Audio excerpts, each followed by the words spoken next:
Well, in case you missed it, no, may bago ng head coach ang Phoenix Fuel Masters at yan ay ang kanilang assistant coach na si Willie Wilson na yun nga no na elevate into the head coaching position, and then si Coach Jamek Hari naman ay appoint din bilang team consultant ng Fuel Masters, no. So later pakinggan natin yung naging interview natin with Coach Willie Wilson, no, a part of our interview with him. But first, again, ako po si Ruben Terrado. I write sports for Spin.ph.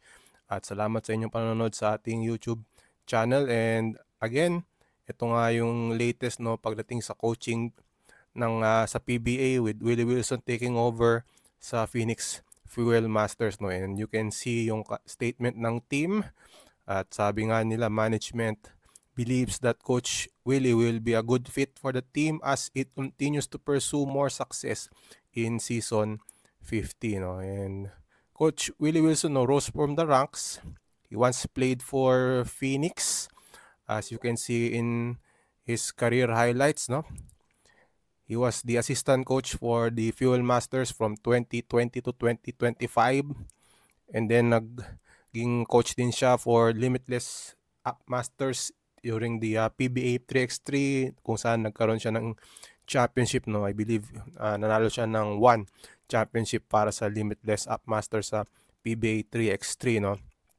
And then as a player, of course, like I mentioned, he rose from the ranks, played for Phoenix during his final years in the PBA as a player from 2016 to 2018. And then again, he played for Ginebra, no. Correction lang po dyan, 2008 po yan, no. My mistake, my apologies, but again, 2008 po yan, no. He played for Ginebra in 2008, no. And yun na nga, no. Again, sa Ginebra nga, he played there, and then San Miguel from 2006 to 2008. So again, my apologies, no. 2008 po dapat yan na naglaro si Willie Wilson sa Barangay Ginebra, 2008 to 2013. So yan po yung career highlights ni Willie Wilson. And then in college, he won 4 championships with the De La Salle Green Archers sa UAAP from 1998 to 2001. So in all of his years with the Green Archers, nag-champion si Willie Wilson under head coach Franz Pumaren. So you know that Willie Wilson has what it takes to win, no, as a player. And again, he is taking over with Phoenix. This is his first coaching job in the PBA, but I believe, no, he had that chance to be a coach in the collegiate level, no. At again, he was an assistant coach naman din in the PBA, and even had international experience, no, when he was the coach of the national team in the 3x3. He was there. Kung di tayo nagkakamali, noong Cambodia SEA Games, he was part of the coaching staff, no, sa SEA Games, no.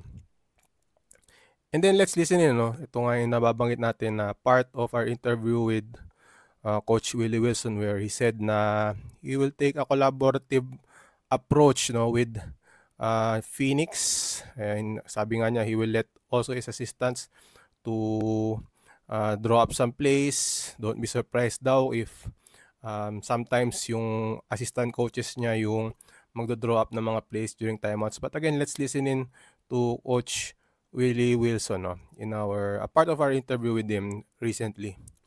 And isa-set up lang natin. And again, Coach Willie Wilson is taking on a bigger role, no, higher responsibility as the head coach of Phoenix Fuel Masters. So, eto, let's listen in to our interview with Coach Willie Wilson.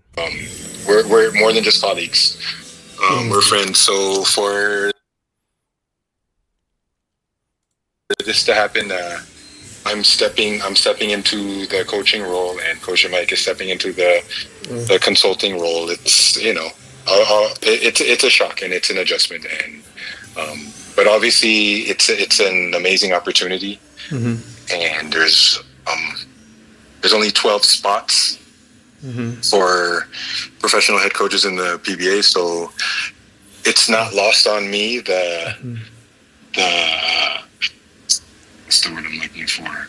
The amount of responsibility that I have, and that's been given to me, and the amount of trust that Phoenix management has given to me. Trying to undo anything that Coach Jamike has installed. We're just going to continue that and continue with trying to master that and growing the young players that we have, and hopefully that leads to more success, and success being wins. And I think this Davao tournament it's perfect. It's a perfect opportunity for me to have an opportunity to get a chance to get comfortable with doing that and run timeouts and huddles. Although, like I said earlier, I'm collaborative when it comes to that. So don't be surprised if you see my assistant coaches sitting in the chair, holding the coaching board and running the huddle at times,